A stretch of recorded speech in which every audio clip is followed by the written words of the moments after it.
Assalamualaikum teman-teman yang solih dan solihah. Alhamdulillah kita bisa kembali lagi di hari Senin. Mudah-mudahan kita semua masih diberikan kesehatan dan diberikan kemampuan oleh Allah untuk mengikuti pelajaran sirah ini. Oke teman-teman yang solih dan solihah, seperti biasa di hari Senin kita akan sama-sama mempelajari pelajaran sirah. Dan insya Allah pembahasan pada kesempatan kali ini kita akan sama-sama membahas tentang detik-detik wafatnya Rasulullah Shallallahu Alaihi Wasallam dan reaksi para sahabat ketika Rasulullah Shallallahu Alaihi Wasallam meninggal dunia. Simak berikut penjelasannya.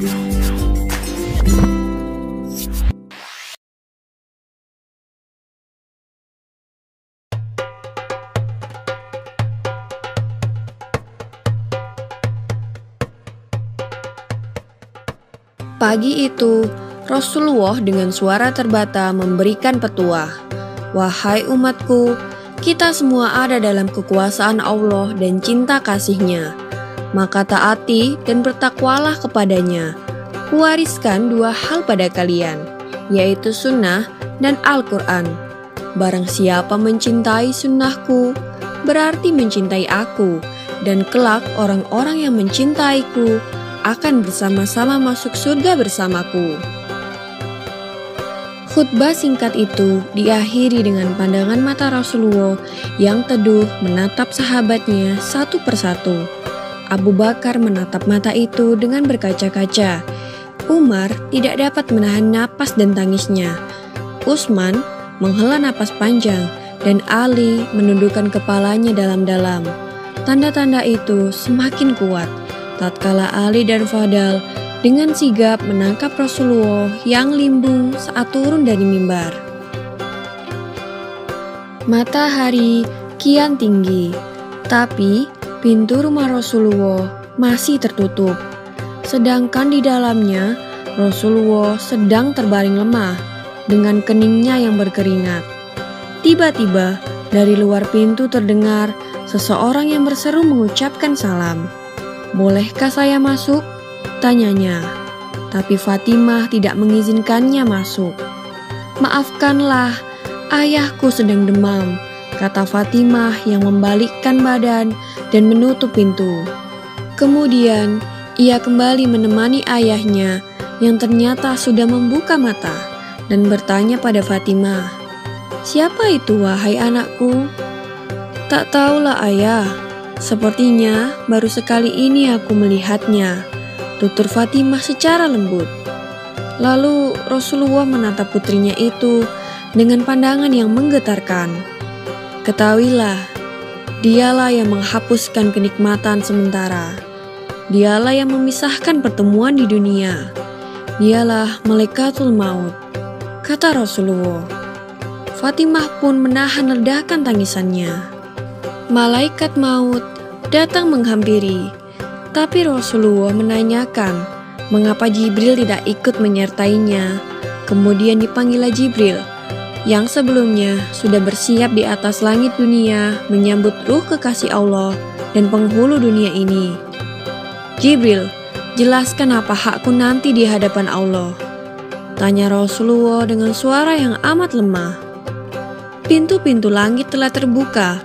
Para malaikat telah menanti rohmu. Semua surga terbuka lebar menanti kedatanganmu," kata Jibril. Tapi ternyata itu tidak membuat Rasulullah merasa lega. Matanya masih penuh dengan kecemasan. "Tidak senangkah engkau mendengar kabar ini ya Rasulullah?" tanya Jibril lagi. "Kabarkan kepadaku bagaimana nasib umatku kelak," tanya Rasulullah. "Jangan khawatir, wahai Rasulullah, Allah telah berfirman kepadaku, kuharamkan surga bagi siapa saja, kecuali umat Muhammad telah berada di dalamnya," kata Jibril. Detik-detik itu pun semakin dekat. saatnya Israel melakukan tugas. Perlahan, ruh Rasulullah ditarik. Nampak seluruh tubuh Rasulullah bersimbah peluh. Urat-urat lehernya menegang. Jibril, betapa sakitnya sakaratul maut ini. Perlahan Rasulullah mengadu. Fatimah pun terpejam. Ali yang berada di sampingnya menunduk semakin dalam dan Jibril memalingkan muka. Jijikkah kau melihatku hingga kau palingkan wajahmu, Jibril? Tanya Rasulullah pada malaikat pengantar wahyu itu. Siapakah yang sanggup melihat kekasih Allah direnggut ajal? Kata Jibril. Lalu kemudian terdengar Rasulullah mengadu. Karena sakit yang tidak tertahankan lagi. Ya Allah, dahsyat sekali maut ini. Timpakan saja semua siksa maut ini kepadaku. Jangan pada umatku. Lalu badan Rasulullah mulai dingin. Kaki dan dadanya sudah tidak bergerak lagi.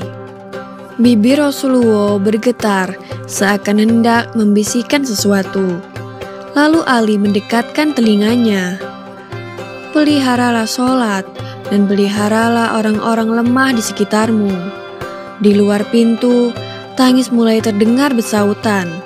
Para sahabat sedang sangat bersedih. Fatimah menutupkan tangan di wajahnya, dan Ali kembali mendekatkan telinganya ke bibir Rasulullah yang mulai kebiruan. Rasulullah pun mengucapkan kata terakhirnya, yaitu, umatku, umatku, umatku. Dan berakhirlah perjalanan hidup manusia mulia yang memberi sinaran itu. Semoga kita mendapat hikmah dari kisah ini dan semakin menambah kecintaan kita kepada Sang Kekasih Allah, Rasulullah SAW, karena saat akhir hayatnya beliau hanya mengkhawatirkan kondisi umatnya kelak.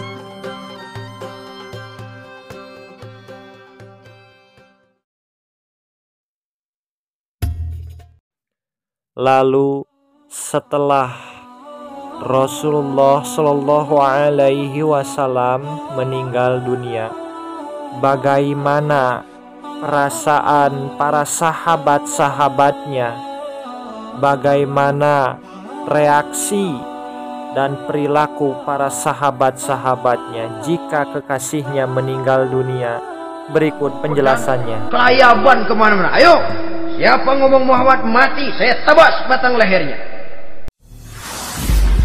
Bismillahirrahmanirrahim. Nah, cintanya kepada baginda Nabi luar biasa. Dalam setiap pertempuran beliau selalu di front terdepan.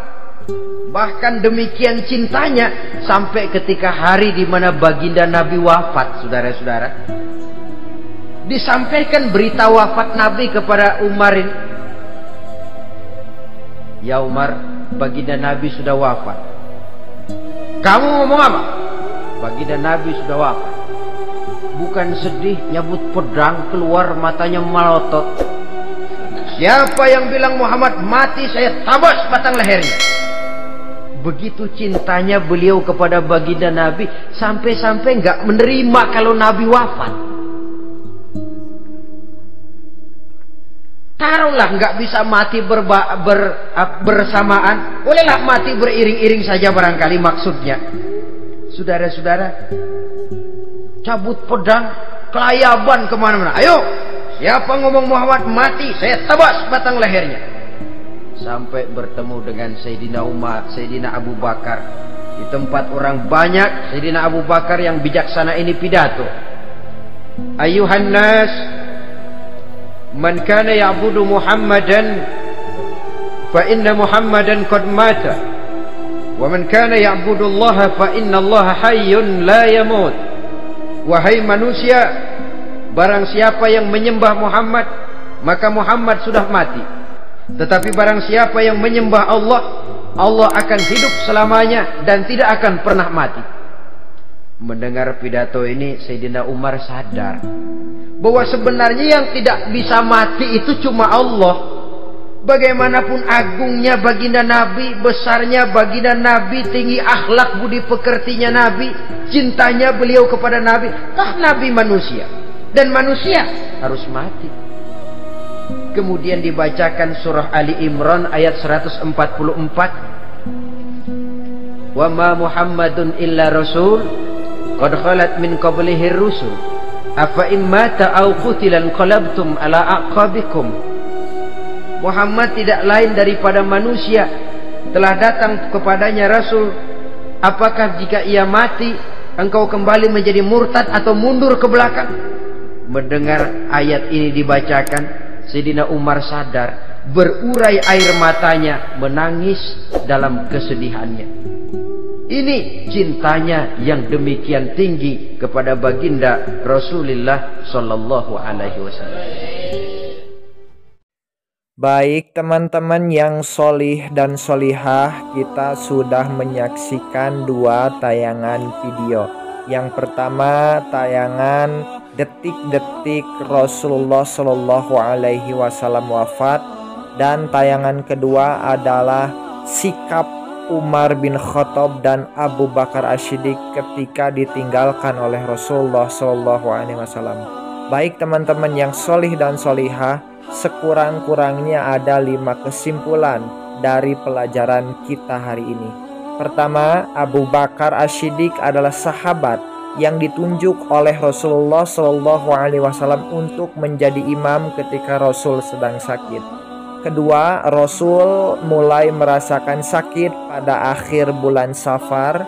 Ketiga, 12 Rabiul Awal tahun 11 Hijriah Rasul meninggal dunia. Keempat, Al-Quran dan hadis merupakan peninggalan dari Rasulullah Shallallahu Alaihi Wasallam untuk umatnya. Dan yang terakhir, semua makhluk hidup akan mati. Wallahu a'lam bishawab. Demikianlah pelajaran yang dapat kita pelajari hari ini. Mudah-mudahan dengan kisah yang sudah kita tonton bisa menjadikan kita semakin cinta kepada Rasulullah Shallallahu Alaihi Wasallam dengan cara mengikuti sunnah dan ajarannya. Wassalamualaikum.